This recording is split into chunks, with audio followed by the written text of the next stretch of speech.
오늘 이사야서 46장 보겠습니다. 1절에서 13절까지 말씀 한 목소리로 같이 읽습니다. 시작.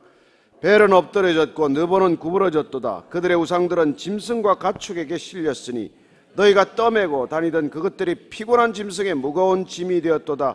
그들은 구부러졌고 그들은 일제히 엎드려졌으므로 그 짐을 구하여 내지 못하고 자기들도 잡혀갔느니라. 야곱의 집이여, 이스라엘 집에 남은 모든 자여, 내게 들을지어다. 배에서 태어남으로부터 내게 안겼고 태에서 남으로부터 내게 업힌 너희여, 너희가 노년에 이르기까지 내가 그리하겠고 백발이 되기까지 내가 너희를 품을 것이라. 내가 지었은즉 내가 업을 것이요 내가 품고 구하여 내리라. 너희가 나를 누구에게 비기며 누구와 짝하며 누구와 비교하여 서로 같다 하겠느냐.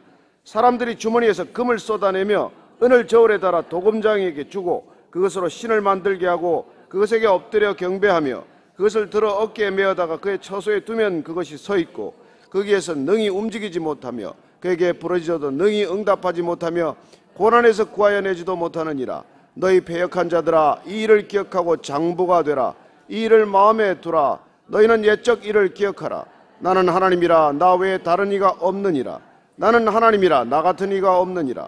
내가 시초부터 종말을 알리며 아직 이루지 아니한 일을 옛적부터 보이고 이르기를 나의 뜻이 설 것이니 내가 나의 모든 기뻐하는 것을 이루리라 하였노라. 내가 동쪽에서 사나운 날짐승을 부르며 먼 나라에서 나의 뜻을 이룰 사람을 부를 것이라. 내가 말하였은즉 반드시 이룰 것이요 계획하였은즉 반드시 시행하리라.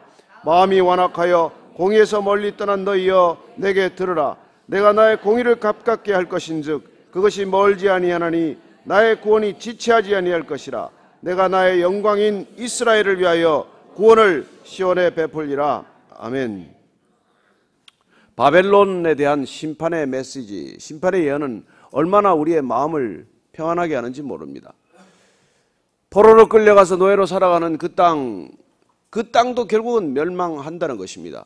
여러분, 포로가 풀려 나오려면 나라가 망해야 되지 않겠습니까? 압제가 오래 계속되는 사람들을 압제로부터 건지려면 압제하고 있는 나라가 무너져야 되지 않겠습니까? 하나님께서는 바벨론을 무너뜨릴 것이라는 것입니다. 바벨론을 통해서 심판하셨죠. 바벨론을 통해서 이스라엘 백성들이 끌려갔지만 그러나 그 바벨론이 옳아서가 아닙니다. 바벨론을 영원히 세워두시기 위해서가 아닙니다. 바벨론도 심판당할 것입니다. 그렇습니다. 우리는 그 오묘한 하나님의 섭리를 다 모릅니다. 악을 징벌하기 위해서 악을 쓰시는 것을 주님께서는 그야말로 우리는 왕왕 그것을 보면서 이해가 가지 않죠. 그러나 여러분 기억하십시오. 하나님이 악을 만드시지 않았습니다. 악하게 변해버린 세력들을 하나님께서 악으로 버려두지 않기 위해서 더 악한 자를 쓰실 수도 있다는 것입니다. 저는 여러분들을 바르게 잡기 위해서 악인들이 사용되지 않게 되기를 바랍니다. 또 악을 징벌하기 위해서 우리가 악을 징벌하는 수단이 되지 않기를 바랍니다. 그렇습니다. 바벨론을 통해서 하나님은 이스라엘을 다스리십니다. 아수르를 통해서 다스리시고 바벨론을 통해서 다스리시지만은 그러나 아수르도 멸망하고 바벨론도 멸망한다는 것입니다. 그러면 바벨론은 어떻게 망합니까? 여러분, 나라가 망하는 건 전부 내우외환에 의해서 망합니다. 내우는 뭡니까? 안에서 분란이 일어나는 것이죠. 안에서 문제가 발생하는 것입니다. 그 대표적인 안에서 발생하는 문제가 우상숭배라는 것입니다. 그렇습니다. 우상숭배는 하나님을 벗어날 때 필연적으로 일어나는 타락의 현상입니다. 부패하고 타락하는 것은 모두 우상숭배로부터 비롯되는 것이죠. 간단합니다.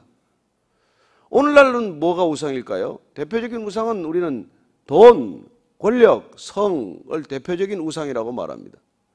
우리는 어쩌면 나무나 돌로 더 이상 바벨론 사람들처럼 깎아서 우상을 만들거나 신상을 만들지 않을지 모르지만 우리는 깎아서 만든 돌이나 나무나 금속보다도 더 강고한 것들을 만들고 있는 것이죠.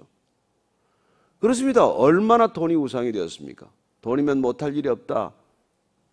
죽을 때 돈은 배신하지 않는다. 별하별 돈에 대한 얘기가 있지 않습니까? 그렇습니다. 저는 여러분들이 돈을 불이되 숭배하지 않게 되기를 바랍니다. 돈을 쓰시되 돈에 묶이지 않게 되기를 바랍니다. 돈을 사용할 줄 알아야지 돈을 숭배하면 어떻게 되겠습니까? 권력도 필요하지요. 질서를 세우는데 힘이 필요하지만 힘이 우상이 되면 어떻게 됩니까? 말할 수 없이 타락하는 것이죠. 그래서 절대 권력은 절대적으로 타락한다고 말합니다. 그렇습니다. 성은 어떻습니까? 성은 아름답습니다. 부부가 된다는 것 얼마나 아름답습니까? 부부가 함께 서로 벌거벗을 수 있다는 게 얼마나 큰 축복이고 아름다움입니까? 그러나 그걸 가장 추하게 만들어 놓을 수 있는 것이 인간 아닙니까? 그렇습니다. 그런 것들이 우상이 되면 추해지기 그지없는 모습이 되는 것이죠. 꼭 필요한 것들입니다. 사람 사는데 어떻게 돈이 필요 없습니까? 어떻게 권력이 없어야 됩니까? 어떻게 성이 없을 수 있습니까? 가장 소중한 것들을 가장 추하게 만드는 것이야말로 우상의 특징이에요. 저는 이 바벨론이 결국은 우상 숭배로 망했다는 것을, 망하게 된다는 것을, 이것도 예언이니까 하나님께서는 우리에게 말씀해 주고 계신 것이죠. 자, 1절 2절 한 번 더 읽습니다. 시작. 벨은 엎드려졌고 느보는 구부러졌도다. 그들의 우상들은 짐승과 가축에게 실렸으니 너희가 떠매고 다니던 그것들이 피곤한 짐승의 무거운 짐이 되었도다. 그들은 구부러졌고 그들은 일제히 엎드러졌고 그들은 그 짐을 구해내지 못하고 자기들도 잡혀갔느니라. 여러분, 여기 벨 나오고 느보가 나오는데 이게 원래 메소포타미아 지방의 이 신은 마르둑이었습니다. 마르둑. 메소포타미아 지방의 이게 수메르 지역에서는 벨이라고 숭배를 받았는데 합쳐지면서 이게 벨 마르둑이 됐는데, 벨은 사실 바로와 같은 그런 직책을 말하는 것이죠. 마르둑은 그 당시에 주신이었습니다. 창조신에 해당하는 자기들의 창조신이었어요. 태생은 용입니다. 악한 용 티아마트를 무찌르고 이게 등극한 왕이 마르둑이라는 신입니다. 어쨌건 그 마르둑 아들이 또 느보예요. 느보는 지혜의 신입니다.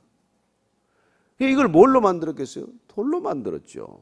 거대한 돌로 만들었습니다. 석상으로 만들었어요. 제일 큰 거는 5.4m나 됐다고 해요. 그걸 끌고 다니면서 1년에 한 번씩 축제를 벌입니다. 온 도시가 열광하겠죠. 거기다가 빌지 않겠습니까? 그렇게 절하지 않겠습니까? 그리고 그렇게 그 신들을 섬겼다는 거예요. 결국 그러나 그렇게 바벨론을 상징했던 그 벨을 상징했던 그 우상을 세웠던 바벨론에 벨자가 들어가지 않습니까? 벨. 마지막 왕이 뭐 벨사살 이런 거 있죠. 그 아들 느보 이름을 딴 게 뭐예요? 느보사라단, 느부갓네살이 다 거기서 나온 이름이에요. 다 그 이름을 쓴 거죠. 그리고 그런 우상을 숭배하는 나라였는데 결국은 그 우상 숭배로 망한다는 것입니다. 그리고 외환은 뭡니까? 고레스를 일으켜서 고레스가 바사 왕이 바벨론을 멸망시킨다는 것입니다. 망하기 전에 우선 안에서 망할 징조가 있게 마련입니다. 망할 징조는 안에서부터 시작이 됩니다. 안에서부터 썩어 문드러지기 시작하고 안에서부터 다투기 시작하고 안에서부터 싸우기 시작하면 여러분 밖에서 적을 불러들이는 것이죠. 와서 가져가라는 것 아닙니까? 저는 여러분들이 가정을 부부가 합심해서 철동같이 지키게 되기를 바랍니다. 부부가 하나 되어야 합니다. 부부가 어떻게든 하나 되어야 됩니다. 부부는 죽을 힘을 위해서 하나 되어야 됩니다. 가정이 여러분 무너지면은 그 무슨 소용이 있습니까? 밖에서 다 가져가라는 것이죠. 근데 이걸 다 무거운 짐이 된다는 것입니다. 우리 아까 앞에 44장인가 보면은 그 나무로 만든 우상은 어떻게 했어요? 그 나무라는 게 뭡니까? 땔감으로 쓰다가 남는 거 가지고 우상도 만들고, 하나는 땔감이 되고 하나는 우상이 되고 그렇게 된다고 하지 않습니까? 그리고 돌도 마찬가지죠. 하나는 맷돌 만들고 하나는 우상 만들고 그런 것 아닙니까? 쇠도 마찬가지죠. 하나는 농기구를 만들 수도 있고 하나는 거룩한 그런 우상이랍시고 만들어 놓는 게 얼마나 많습니까? 어쨌건 그들은 구부러졌고 그들은 일제히 엎드러졌으므로 그 짐을 구하여 내지 못하고 자기들도 잡혀갔느니라. 여러분 열왕기상에 보면은 그 다곤 신상이라는 게 나와요. 블레셋 땅에. 블레셋이 이제 그 이스라엘 백성들하고 싸워서 이겼어요. 근데 그 바보 같은 이 엘리 제사장의 저걸 가지고 이제 법궤를 가지고 나간 거 아니에요. 우리는 법궤를 가지고 나가면 저들의 우상을 이길 거라고. 법궤를 메고 나갔는데 어떻게 됐습니까? 패하죠. 법궤를 뺏겼죠.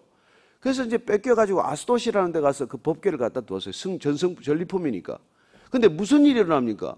법궤 옆에 있던 다곤 신상이 쓰러져요. 그걸 세워놨더니 또 그 다음날 쓰러져가지고 목이 잘리고 두 손이 잘라진 걸 보게 됩니다. 여러분 그게 얼마나 참 재미있는 사건이에요. 법궤는 뺏겼어요. 법궤는 그 아스돗 신상 안에 다곤 신상 신전에 들어간 겁니다. 그 옆에 뒀더니 하나님께서 재미있는 사건을 일으킨 거예요. 다곤 신상의 목이 잘리고 두 손이 잘라지는 사건을 만듭니다. 아유 무서라, 이렇게 좀 끔찍한 편이 있어야 되는데.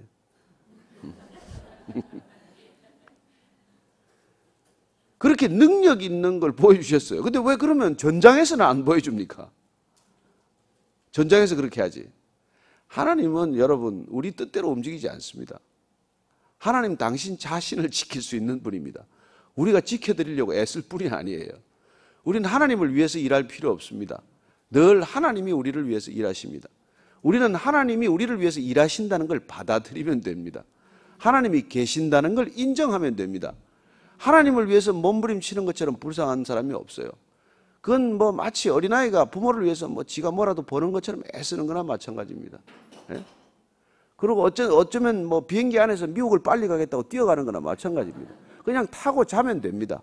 비행기 몇 편에서 그 영화 몇 편 보면 그냥 도착하게 돼 있어요. 천국은 그렇게 가는 곳입니다. 뭐 여러분들이 죽을 힘을 다해서 가는 게 아니에요. 그냥 영화 몇 편 보면 가는 걸로 생각하시고 그냥 그분을 인정하고 믿으면 됩니다. 이 비행기가 반드시 LA 도착할 거다 믿으면 됩니다. 비행기 타고 가는 동안에 LA 갈래나? 이게 일본 가지 않을까? 이게 파리에 내리면 어떡하지? 짐은 올래나? 짐에 가방이 없어지면 어떡하나? 여러분 그렇게 걱정하면 얼마나 바보 같은 짓입니까? 그냥 짐은 가면 찾으면 되는 것이고 비행기는 타면 거기 가서 LA인 줄 알고 믿고 내리면 되는 것 아니에요. 그게 믿음이에요. 그게 신앙생활입니다. 우상이란 뭡니까? 내 걱정하는 거예요. 우상은 걱정의 산물입니다. 그래서 그걸 그렇게 만드는 거예요. 불안해서 만들고 불안해서 섬기고 불안해서 절하고 불안해서 숭배하다가 더 묶이는 것이죠. 그래서 여러분 우상을 섬긴다는 것은 어떤 종교든 우상이 되었다는 뜻은 여러분 교회도 마찬가지예요. 우상처럼 다니는 사람이 있습니다. 하나님을 우상으로 섬기는 사람이 있어요. 그러면 늘 더 불안해져요. 저는 여러분들이 진리 안에서 자유하게 되기를 바랍니다. 진리 안에서 기뻐하게 되기를 바랍니다. 하나님 우리를 자유케 하기 위해서 우상에서 건져내시는 것이지 또 하나의 우상으로 섬기라고 하는 게 아니에요. 그분은 진리이십니다. 그분은 아버지십니다. 그분은 생명이세요. 그분은 빛이시고 그분은 사랑이십니다. 그래서 여러분들은 그분을 누려야 돼요. 감동이 없네. 3절, 4절, 5절 읽습니다. 시작. 야곱의 집이여 이스라엘 집에 남은 모든 자여 내게 들을지어다. 배에서 태어남으로부터 내게 안겼고 태에서 남으로부터 내게 업힌 너희여 너희가 노년에 이르기까지 내가 그리하겠고 백발이 되기까지 내가 너희를 품을 것이라. 내가 지었은즉 내가 업을 것이요 내가 품고 구하여 내리라. 너희가 나를 누구에게 비기면 누구와 짝하면 누구와 비교하여 서로 같다 하겠느냐. 하나님은 우리를 어려서부터 배에서부터 태어남으로부터 안겼다는 거예요. 남으로부터 업힌 너희요. 하나님은 우리를 안아주시고 업어주셨습니다. 여러분 아이들 낳아서 안아주고 업어주지 않습니까? 뭘 할 수 있습니까? 그러나 안아주면서도 더 기뻐하고 업어주면서도 더 기뻐하는 게 부모의 자식 간의 관계 아닙니까? 저는 하나님과의 관계가 건강하게 되기를 바랍니다. 안아주시는 하나님을 경험하시고 업어주시는 하나님을 누릴 수 있다면 우리는 날마다 기쁨을 놓치지 않습니다. 그렇지 않아요? 노년에 이르기까지 내가 그리하겠고 백발이 되기까지 내가 너희를 품을 것이라. 백발이 되기까지 그분은 우리의 아버지십니다.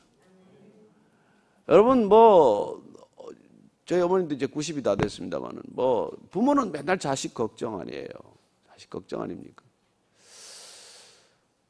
그 하나님께서 우리를 일평생토록 백발이 될 때까지 이 땅을 떠날 때까지 우리를 품어주시는 분이라는 것을 믿고 그분 앞에서는 어린아이처럼 되기를 바랍니다. 그래서 아빠라고 부르는 것이죠. 아버지 하면 좀 거리가 느껴지지 않습니까? 근데 아빠 하면 거리가 없잖아요. 저는 여러분들이 제발 기도할 때 가끔씩 아빠라고 혼자서라도 부를 수 있게 되기를 바랍니다. 남들 듣는 데서 아빠 하면 좀 그렇긴 합니다만은 어쨌건 우리는 하나님을 아빠로 경험하는 존재예요. 우상은 거래하는 존재 아닙니까? 내가 투자해놓고 본전 뽑는다는 거거든요. 그래서 늘 거래 관계예요. 근데 하나님은 아버지이기 때문에 거래가 성립하지 않습니다. 저는 여러분들이 그분에게 거래하지 않게 되기를 바랍니다. 근데 어떤 분들은 막 헌금도 거래해요. 아버지 내가 질렀습니다. 10배로 갚아주십시오. 뭐예요? 노름하는 거예요. 뭐예요 그게? 그런 분을 봤어요. 질렀대. 헌금을 질렀대. 이번에 빚내서 질렀대. 어제 이렇게 만삭에 산모가 세례를 받고 싶다 그래서 제가 가서 이제 그 세례를 주는데 이분이 신앙에 대한 상담을 하는데 자기가 이게 늘 하나님이 너무 좋기만 한 하나님이라는 거예요. 자기 남편은 늘 하나님 앞에 불안한데. 그래서 내가 신앙에 무슨 문제가 없냐고 그렇게 상담을 하길래 제가 웃었어요. 아주 건강한 신앙이군요. 늘 하나님이 자기를 이렇게 안아주고 품어주는 하나님을 경험하는 거예요. 여러분 그렇게 누릴 수 있는 사람들은 못 누리는 사람들을 보면 나는 왜 이렇게 불안이 없나 걱정이 없나 이런 걱정을 또 하는 거예요. 다들 걱정하는데 나는 왜 걱정이 없나? 아니요. 아버지 무서운 아버지 때리는 아버지 있으면 늘 들어가면 걱정이 되지 않습니까? 그러나 아버지를 이렇게 늘 안아주는 아버지를 경험한 사람들은 아버지 하나님을 만나는 것도 그렇게 만나더라고요. 늘 편안해요. 아버지 앞에 앉기만 하면 늘 평안한데 아버지 앞에 늘 야단 맞은 사람들은 아버지 앞에 앉으면 불안한 거예요. 근데 늘 잘못한 게 생각이 나는데 뭐 초장에는 그럴 수 있겠습니다만 평생 그렇다면 건강하지 못한 것이죠. 저는 백발이 되기까지 업어주고 품어주는 하나님 그분을 누리게 되기를 축복합니다. 자 6절부터 7절 읽습니다. 시작. 사람들이 주머니에서 금을 쏟아내며 은을 저울에 달아 도금장이에게 주고 그것으로 신을 만들게 하고 그것에게 엎드려 경배하며 그것을 들어 어깨에 메어다가 그의 처소에 두면 그것이 서 있고 거기에서 능히 움직이지 못하며 그에게 부르짖어도 능히 응답하지 못하며 고난에서 구하여 내지도 못하느니라. 여러분 움직이지 않으면 사람이 움직이지 않으면 움직이도 못하는 것, 사람이 세워놓지 않으면 넘어지는 것, 부르짖어도 응답하지 못하는 것, 그걸 어떻게 섬길 수 있냐는 것이죠. 참 신기하죠. 너희 패역한 자들아 이 일을 기억하고 장부가 되라. 이 일을 마음에 두라. 너희는 옛적 일을 기억하라. 나는 하나님이라 나 외에 다른 이가 없느니라. 나는 하나님이라 나 같은 이가 없느니라. 근데 도대체 뭐 기억이 없습니다. 저는 뭐 이런 나 같은 하나님을 만난 적도 기억이 없습니다. 이제 그렇게 말하는 분들이 들어 계세요. 나는 뭐 그런 하나님, 나는 한 번도 그런 하나님을 만난 적도 기억한 적도 없다는 거예요. 그래서 우리가 성경을 읽는 겁니다. 역사 속에서 하나님은 어떻게 일하셨나? 태초부터 하나님은 어떻게 일하셨나? 그런 하나님을 우리가 개인적으로 경험하지 못했더라도 역사가 경험한 하나님을 우리는 알아야 합니다. 그래서 역사 이후에 일어날 하나님을 우리가 이렇게 미리 내다보는 것이죠. 그래서 그 하나님은 우리 개인의 경험에 갇힌 하나님이 아니라 인류 전체를 관통하는 하나님, 역사 전체를 관료하는 하나님, 그 하나님을 우리는 성경을 통해서 만나기를 원하는 것이죠. 우리는 잠시 살다 가지만 인류 역사 가운데서 하나님은 어떻게 일하셨나? 그런 하나님을 보자는 것입니다. 10절 11절입니다. 시작. 내가 시초부터 종말을 알리며 아직 이루지 아니한 일을 옛적부터 보이고 이르기를 나의 뜻이 설 것이니 내가 나의 모든 기뻐하는 것을 이루리라 하였노라. 그렇습니다. 하나님께서는 시초부터 처음부터 종말을 알립니다. 하나님께서는 태초에 하나님이 천지를 창조하셨습니다. 그리고 하나님께서는 새하늘 새 땅을 준비해 놓고 계십니다. 우리는 처음을 알고 마지막을 압니다. 알파요 오메가이신 그분을 알기 때문에 우리는 정리가 되어 있는 인생을 사는 거예요. 그래서 불안하지 않습니다. 끝을 아는데 왜 불안하십니까? 끝을 아는데. 저는 여러분들이 끝을 다 안다고 믿게 되기를 바랍니다. 성경을 보니까 답이 있으니까. 여러분 우리 인생에는 답을 알고 시험 치는 사람과 답을 모르고 시험 치는 사람이 있지 않습니까? 저는 여러분들이 인생의 모든 문제에 대한 답을 알고 시험과 고난에 임하게 되기를 바랍니다. 이걸 몰라서 답답하죠. 알면 답답할 이유가 없습니다. 의미를 알면 고난도 해석이 됩니다. 고난의 의미를 몰라 고통스럽지 고난의 의미를 알면 고통스럽지 않아요. 자 12절 13절 읽습니다. 시작. 마음이 완악하여 공의에서 멀리 떠난 너희여 내게 들으라. 내가 나의 공의를 가깝게 할 것인즉 그것이 멀지 아니하나니 나의 구원이 지체하지 아니할 것이라. 내가 나의 영광인 이스라엘을 위하여 구원을 시온에 베풀리라. 구원을 시온에 베풀리라. 비록 너희들이 포로로 살 것이지만 포로가 한때 있지만 그러나 여러분들은 시온에 살 것이다. 예루살렘에 다시 돌아오게 될 것이다. 저는 우리가 이 땅 광야의 땅으로 살아가는 이 인생의 여정을 여러분들이 마음껏 누리다가 하나님이 계신 아버지 집으로 귀향하게 되기를 축복합니다. 여기 잠시 살다 가는 거예요. 영원히 살지 않습니다. 여기 주어진 것들 영원히 갖지 않습니다. 여러분들에게 주어진 것 마음껏 쓰실 수 있게 되기를 바랍니다. 여러분, 근데 나를 위해 쓰려다가 우상이 생기는 거예요. 저는 여러분들이 누군가를 위해서 그걸 마음껏 쓸 수 있게 되기를 바랍니다. 돈을 나를 위해서 벌면 우상이 돼요. 그러나 내 자녀를 위해서 벌고 내 이웃을 위해서 벌면 우상이 되지 않습니다. 권력도 나 한 몸 출세하고 한풀이 원풀이 하려고 쥐면 우상이 돼요. 그러나 억눌린 자들을 위해서 내가 권력을 추구한다면 우상이 아닙니다. 저는 여러분들이 우상을 추구하지 말아야겠네요. 그래서 여러분 무기력하게 사는 게 아니에요. 우리의 목적은 이 땅이 하나님의 나라가 되기 위하여 하나님을 모르는 자들을 하나님께로 인도하기 위하여, 그래야 여러분들에게 하나님께 구하게 되기를 축복합니다. 나를 위해 구하면 우상이 되지만 하나님도 우상으로 만들 수가 있지만 이웃을 위해서 구하는 분들은 하나님께서 마음에 합한 것이 될 줄로 믿습니다. 여러분들이 지식을 쌓더라도 남을 위해서 쌓고 돈을 벌더라도 돈 벌 수 없는 사람이 여러분 90% 아닙니까? 평생에 돈 벌 수 없는 재주 없는 사람들이 90% 넘어요.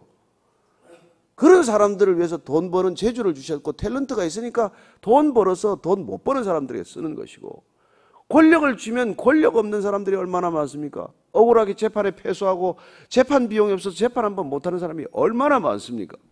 그런 사람들을 위해서 우리는 권력을 우리가 줄 수 있는 것이고 변호사가 될 수 있는 것이고 그렇습니다. 그래서 오늘 우리가 정말 하나님께서는 우상 숭배와 하나님의 경배는 종이 한 장 차이예요. 하나님도 우상으로 만들 수가 있습니다. 그러나 하나님을 하나님 되게 인정하는 까닭은, 인정할 수 있는 유일한 방법은 내가 죽고 내 안에 그리스도가 사시는 길입니다.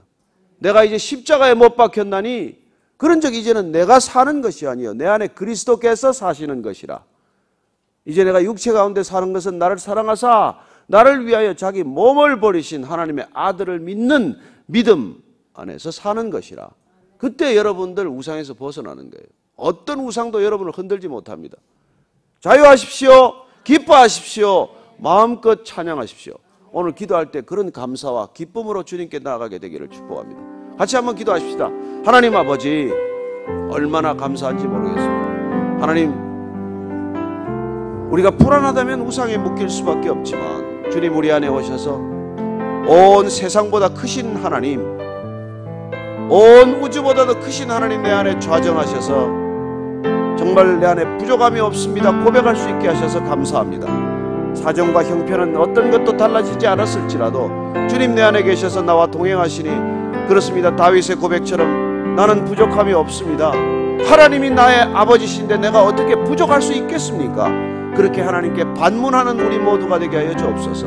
하나님, 나를 위하여 구하지 않겠습니다. 그러나 이웃을 위하여 구할 때 주님께서 채워주실 줄로 믿습니다. 친구가 먼 데서 찾아왔는데 떡이 없어, 빵이 없어, 이웃집 친구에 가서 문을 두드리고 친구가 왔는데 빵 좀 달라, 떡 좀 달라 했을 때 그 친구가 거절하지 않겠느냐? 누가 거절하겠느냐? 그렇게 베풀어 줄 것이라고 말씀하신 주님께서 우리가 이웃을 위하여 구하는 인생 되게 하시고 연약한 자들을 품는 인생이 되게 하시고 하나님을 모르는 자들을 주께로 인도하는 주의 통로 되게 하시고 믿음의 통로 되게 하시고 축복의 통로가 되게 하시고 은혜의 통로가 되게 하여 주옵소서. 하나님 아버지, 주님을 위해서 마음껏 쓰임받는 주의 종들이 되게 하여 주옵소서. 그렇게 십자가에서까지 쓰임받은 우리 구주 예수 그리스도의 은혜와 아버지의 사랑과 성령의 이끄심이 오늘 말씀을 따라 정말 헛된 것들, 우상들에게 묶이지 아니하고 진리 안에서 자유하고 진리 안에서 기뻐하기로 결단한 이 자리에 고개 숙인 모든 성령의 사람들, 진정한 교회 위에 지금부터 영원까지 함께 하시기를 간절히 축원하옵나이다. 아멘.